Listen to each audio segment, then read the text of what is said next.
A very warm welcome to everyone. The session that we are having today is related to facility planning, and the topic that we are covering is feasibility report for a hotel project. I am Chavi Sahai, and I work as an assistant professor at AISSMS College of Hotel Management and Catering Technology.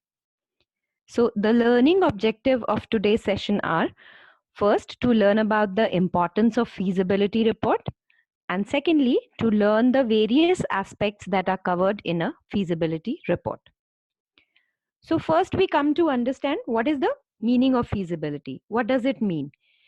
It is basically an assessment of the practicality of a project. If you're planning to start a hotel project, how is it possible to deliver it practically? The study is known as the feasibility report.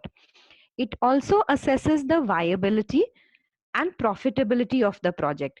What are the various rules related to the land where we are going to start the hotel project, and in a long run, over a period of time, whether the project will be profitable or not. So the feasibility report covers all these points. So moving ahead, what are the various aspects of the feasibility report? What does it cover? First, it determines a project whether it is viable or not. Secondly, it analyzes the project's relevant factor. What are the various things? What type of clientele will we receive at the hotel? What are the various outlets that we should have depending on the location of the hotel? Things like that. We consider all the pros and cons of coming up with the hotel project in the feasibility report.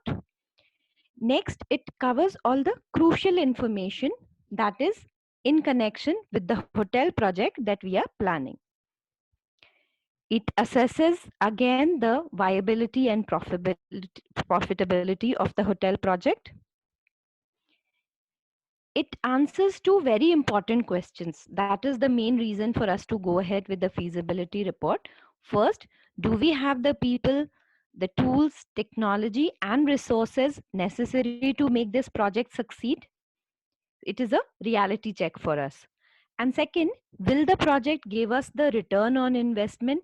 See, anybody enters in any business for making money. So will it give the project, the hotel project that we are investing so much money into it, will it give us the return on investment that we expect?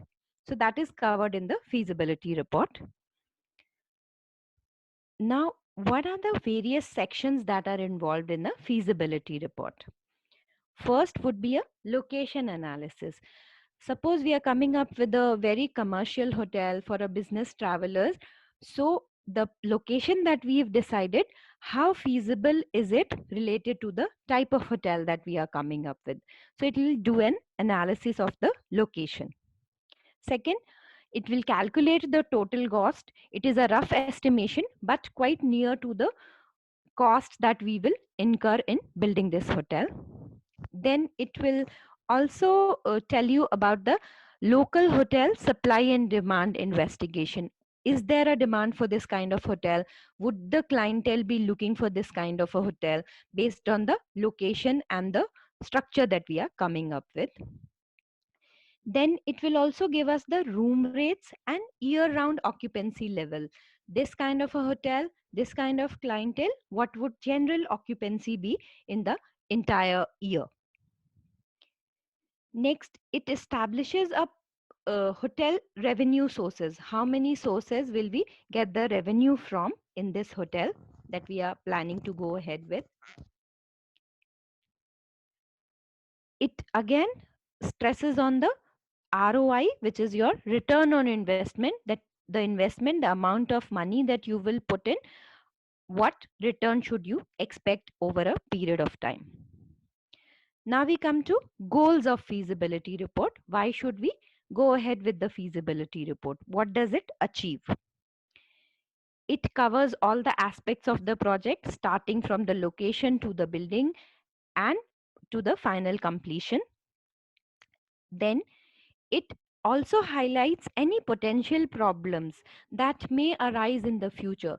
Suppose you are coming up with a bar and the location is such where the permission for a setting up a bar in the hotel would not be provided. So this might be a hurdle. So should we go ahead with the project or not? That is the question you need to answer based on the feasibility report. Next, again, the project viability. Will it be profitable or not? Now we come to the importance of feasibility study. What importance does it have in terms of the project? So first, it is very important for the business development. Like if you're planning a hotel project in a particular area, the feasibility report will give you an idea for the business that you are setting up in terms of the hotel. And later on, can you expand it in future, or what is the market going to be like? Second, it identifies any potential obstacles, like I said previously, any problems that you might have in terms of the land dispute, that if it is there, or in terms of any government regulations that apply to that particular place, or generally the people living in the society, they are opposed to a hotel project. These are some of the examples that can arise as obstacle in the future of the hotel project. So we have to study all that before we go ahead with the project. Next, the feasibility helps us in making the marketing strategies. How are we going to advertise about the hotel? Marketing is basically bringing the customer to you in simple terms. So how will the customer be attracted to the hotel? So all these things are also covered in the feasibility report. Next, it helps us to convince the investors, people who are going to put in their money in our hotel. If we show them the feasibility report, which is favorable, which says that the hotel is going to be profitable over a period of time, or maybe say after 5 years, so the investors will have some confidence in investing the money with us. So feasibility report is also very important. Suppose you're approaching a bank for a loan, you need to have a good feasibility report regarding the hotel, which you show it to the bank, and then maybe you can get access to the loan. Then it enhances the success rate. Why? Because if you've covered all the problems that you are going to face in the future, you may face in the future, so you will ensure that how to overcome those problems, so your rate of success anyway gets improved. Next, we come to the various tools which we need to conduct the feasibility study. On what do we base the feasibility study?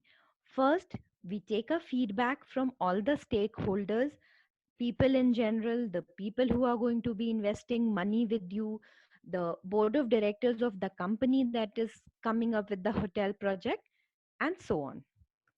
Next, you have to have a solid data regarding the profitability, the construction, the cost, the amount of investment that is required. So that data has to be very solid. You cannot have approximations and guesswork there.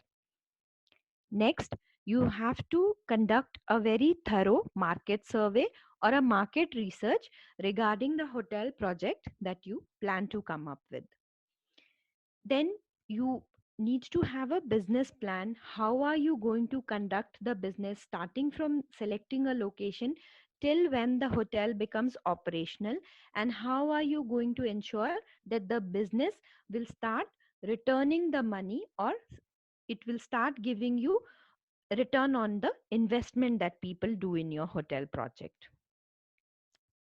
Next, it also is based on the projected income statement, as in whatever cost you will incur and how much profit are you going to be projecting for some years down the line.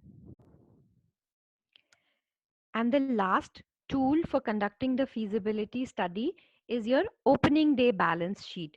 Opening day balance sheet will show you all the costs that you have incurred. Opening day means the day the hotel will start functioning. So all the costs that you have incurred, and from this day onwards, you will start bringing in the money. You will start collecting the money or profit from here on. So based on your projected opening day balance sheet, you base your feasibility study. Next, now we come to various types of feasibility study. First is a technical feasibility study, wherein you study the hardware that would be required in your hotel project, the software that you will require, and the various expertise to run the technical side of the project. Then you cover one of the feasibility study type is economic, which covers the cost benefit analysis, total cost that you will incur, and the benefit or the profit that you will earn out of it. Next is a legal feasibility study, which studies all the legal rules and regulation regarding the hotel, any government rules that apply to the particular hotel project that we are coming up with, and various zoning laws. Zoning laws are very area specific. In this area, this is allowed, this type of establishment is allowed or not, a restaurant or a bar, whether it's allowed or not. Things like that are covered in the zoning laws. Fourth is the operational feasibility study. How well is the hotel going to function or operate in that particular area? Operational feasibility study takes care of that. Next is the scheduling feasibility study. We always give a timeline for any project, the starting date or the commencing date, and when do we plan to end it, by when the hotel would be ready. So the scheduling feasibility study tells you, based on the cost, the contractors, the construction, etc., will that timeline be followed or not, or will we stick to the schedule or not. That is studied or covered in this scheduling feasibility study. Now we come to the particulars of a feasibility study for a hotel project. What are the various things that get covered in a feasibility study? First is your technology, what kind of technology we would be using. Second, we cover the location, land and building for the hotel project. Third is what kind of raw materials we would be utilizing in coming up with this hotel. Various things like utility, like power, water supply, transportation in that hotel project gets covered, amount of labor that we will require for the construction. Then what would be the schedule of implementation of the project? By when would the basement be over? By when would the pillars be constructed? Things as small as that get listed in the schedule of implementation. Then seventh, one of the most important ones, what are the means of finance for this hotel project? From where we are going to secure the loan? How many investors are putting how much of money in our hotel project? Next is your marketing and selling arrangement. Eventually, when the hotel gets built, how are you going to market to your customer, and what would be the various arrangements for making sales of various outlets and rooms, etc. Next, the profitability and the cash flow. How will the cash start coming in and how will it get disbursed, etc.? What would be the profit margin? These things are covered in profitability and cash flow. And lastly, how do we apply for the government approval, and by when do we expect the approvals to be given so that we continue with the project? So these are the particulars of a feasibility report. Next, one of the most important things, who prepares the feasibility report?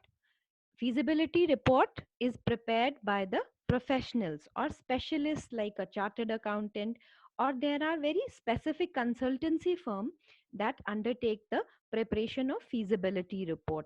You yourself cannot make a feasibility report for your hotel project. So some specialists do this so that we get an accurate picture, and others can also rely on this feasibility project report. I would like to thank you all for listening in. Please follow the link given in the description box to attempt the quiz on this topic. I would also like to give credit to the following sites from where I have sourced some material for this presentation. Once again, thank you all.